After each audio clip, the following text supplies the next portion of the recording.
자, 오늘은 고린도 후서 6장에서부터 9장까지 우리가 함께 읽어야 할 부분인데요.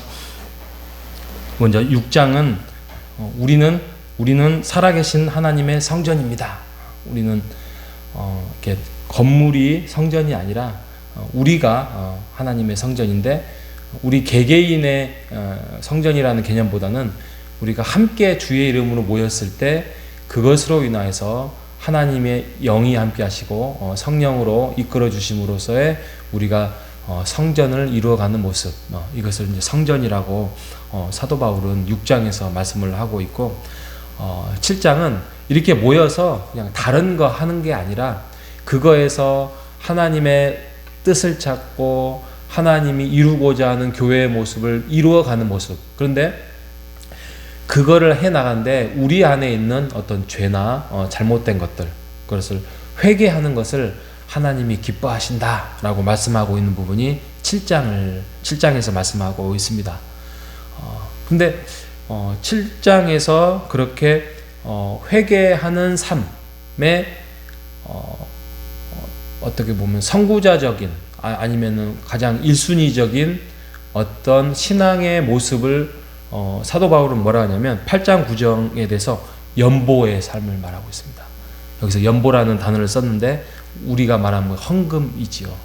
그래서 그 당시 이제 예루살렘이 어떻게 보면 이제 교회의 가장 시작에 알리는 그 예루살렘의 지역이었는데, 거기 교회가 이제 굉장히 어려움에 처해 있었습니다. 근데 고린도 교회는 전에 말씀드린 것처럼 거기가 이제 항구 도시고 여러 가지 무역이 왕래하다 보니까 많은 부유함과 넉넉함, 또 많은 사람들이 이렇게 채워. 근데 그게 뒤죽박죽 올바른 성경적인 지식과 교리가 신학이 자리 잡지 못하다 보니까 사람은 풍성하고 부유하나 이렇게 후퇴하고 우상숭배에 빠졌던. 그래서 그것을 바로잡고 너희들이 부유하다면, 또 너희들이 정말 하나님의 백성으로 살아가는 모습의 삶을 하나님 앞에 회개하는 마음으로 한다면 너희는 연보의 삶을 살으라 라고 말씀하고 있는 것이 8장과 9장의 말씀입니다. 그래서 오늘은 제가 이제 9장에 대해서 말씀을 드리고 하는데, 성경 창세기부터 계시록까지 그 헌금에 대한 그 파트 부분이 그렇게 많이 나와 있지 않습니다. 근데 그 중에 오늘 이 9장이 어떻게 연보를 할 거고 어떻게 헌금의 삶을 너희가 살 것인지에 대해서 말씀하고 있는 부분이 바로 고린도 후서 9장의 말씀입니다. 우리가 교회에서 이 헌금 설교하기가 참 어렵습니다. 저도 교회를 이제 몇 군데 다녀봤는데 1년에 헌금 설교를 하는 경우가 그렇게 많이 없습니다. 왜냐하면 그거 하는 순간 마음 문이 닫히거나 또 굉장히 시험에 들거나 목사님은 헌금을 강조한다 이렇게 또 오해를 사거나. 근데 한번 잘 생각해 보십시오. 우리가 1년 동안 52주 동안 우리가 신앙생활을 해 나갈 때에 우리가 신앙생활에 하나님과 가까이 하고 하나님 기뻐하는 삶을 살아가십시오 이렇게 설교를 하면서 여러 가지 하잖아요. 말씀을 열심히 읽으십시오. 114 말씀 안에서 우리가 하나님의 말씀의 뜻을 찾서 기도의 삶을 사십시오 막 많이 하잖아요. 그리고 공동체를 이루십시오. 우리 교구의 삶을 살아면서 영적인 가족을 이루십시오. 봉사의 삶을 사십시오. 그러니까 이렇게 어떻게 보면 균형적인 신앙생활의 그런 모습들을 골고루 터치해 주면서 내가 이 부분을 연약했다, 내가 이런 부분들은 내가 부족했다 이렇게 하면서 그를 깨우치고 하나님 앞에 좀 다가설 수 있도록 그를 이제 복돋아주고 회복할 수 있도록 하는 건데, 헌금도 그렇게 해야 되잖아요. 1년에 한 번 아니면은 분기까지는 아니어도 앞부분 상반기 한 번, 하반기 한 번 이렇게 해서 우리가 어떤 마음이 연약해지고 강팍해지고 했던, 또 혹시 돈의 노예가 되고 있는 부분들이 없지 않나 해서 그걸 터치를 딱 이루어져야 할 부분이 있어야 이게 균형이 잡히는 신앙생활을 할 수 있는데, 이게 1년에 한 번만 하더라도 시험에 빠졌다 이렇게 돼버리다 보니까 한국교회에서 헌금에 대한 이야기를 하면 굉장히 쉽지 않습니다.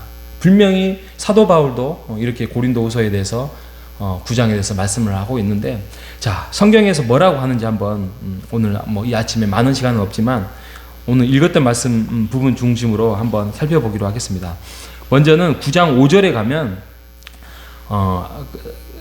이렇게 하나님 말씀을 말하고 있습니다. 헌금을 9장 5절에 보면, 중반에 보면 연보를 미리 준비하도록 해요. 미리 준비.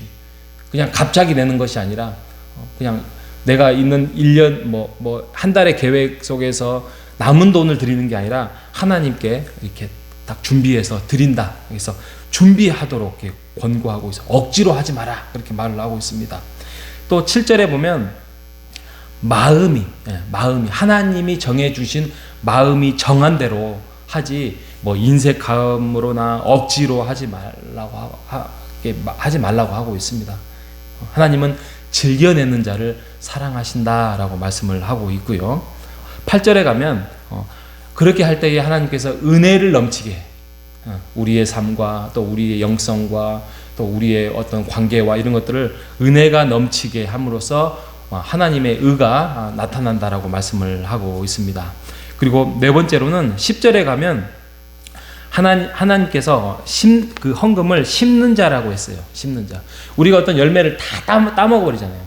예를 들면은 어떤 나무에 과실을 다 따먹고 그것마저도 막 뿌리채 뽑아버리면은 그 다음에는 과실이 없는 것 아니겠습니까? 근데 헌금은 우리의 신앙생활에 아주 기초적인 어떤 심은 자, 씨앗을 심는 자라고 합니다. 그래야 먹을 양식을 공급하면서 풍성히 매달, 매년, 또 매일 이렇게 풍성하게 거둘 수 있다. 그래서 심는 자라고 표현을 하고 있습니다. 그리고 다섯 번째로는 11절에 보면 이것으로 인하여서 하나님께 감사하는 태도를 가질 수 있다는 것이에요. 그래서 그것으로 열매를 맺게 하고 하나님께 감사가 풍성하게 하게 하기 위함이라고 말씀을 하고 있고요. 여섯 번째로는 12절에 보면 너희들이 구제와 선교를 통하여서 그런 봉사의 직무로 인하여서 연약한 자, 또 성도들의 필요를 채울 수 있는 그런 채움을 할 수 있다라고, 그래서 공동체를 세워나갈 수 있다라고 말씀을 하고 있습니다. 그리고 일곱 번째로는 13절에 너희들이 그 헌금을 함으로써의 너희들이 복음에 복종한다 그랬어요. 복종한다. 너희 13절에 이 직무로 증거로 삼아 너희가 그리스도의 복음에 진실히 믿고 복종하는 것이다라고 말씀을 하고 있어요. 그렇죠? 이런 균형이 이루어지고 있다는 거예요. 또 13절 후반절에 보면 여덟 번째로 말하는데 섬김으로 하나님께 기쁨과 영광이 된다는 거예요. 올해 그런 거 있잖아요. 예를 들면 어떤 아프신 분들 위해서 이렇게 기도합니다. 이렇게 기도하겠습니다.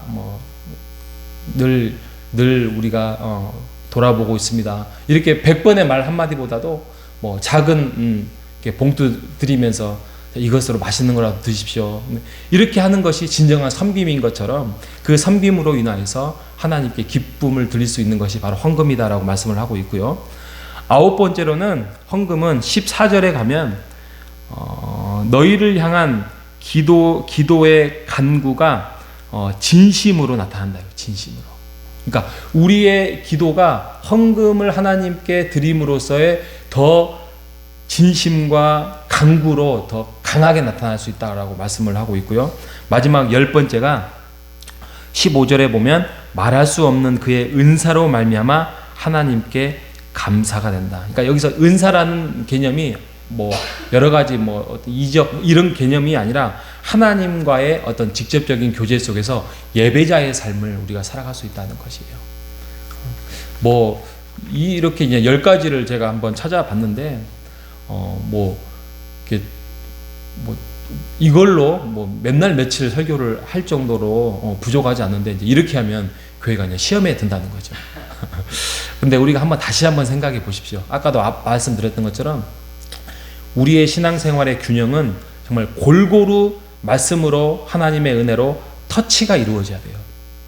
근데 유독 헌금 부분에 대해서 우리가 어떤 걸 할 때 우리가 오해를 사지 말아야 된다는 거예요. 그래서 적어도 1년에 한 번 아니면 1년에 2번 정도는 이게 하나님의 말씀을 근거로 해서 교회가 뭔가를 계획하고 뭘 해서 헌금을 뭔가를 획득하기 위한 이런 전략적인 거 말고, 인간적인 거 말고, 정말 우리의 균형적인 신앙, 또 하나님과의 살아가는 어떤 성전의 모습으로 우리가 살아간다고 한다면, 또 우리가 교회 안에서 각자의 어려움과 또 이런 것들을 돌아보고 하나님의 나라를 세워가는 하나의 신앙의 일부라는 삶을 한다면, 우리도 하나님 앞에 하나님의 나라에 어떤 씨앗을 심는 그런 신앙의 행위로 우리가 하나님 앞에 드려지는 삶을 되기를 원합니다. 우리가 헌금뿐만이 아닙니다. 우리의 삶을 드리고 우리의 삶을 심고 하나님 앞에서 하나님의 나라를 이 교회 안에서 크고 작게 이루어 나가는 우리 모두가 되시기를 주님의 이름으로 축복합니다. 하나님 아버지, 감사합니다. 하나님께서 우리에게 은혜를 허락하여 주시어서 40년 전에 호산나 교회를 이곳에서 세워나가게 하시고 주님의 공동체 안에서 하나님의 은혜와 열매와 나라를 교회 안에서 세워나갈 수 있도록 은혜 주셔서 감사합니다.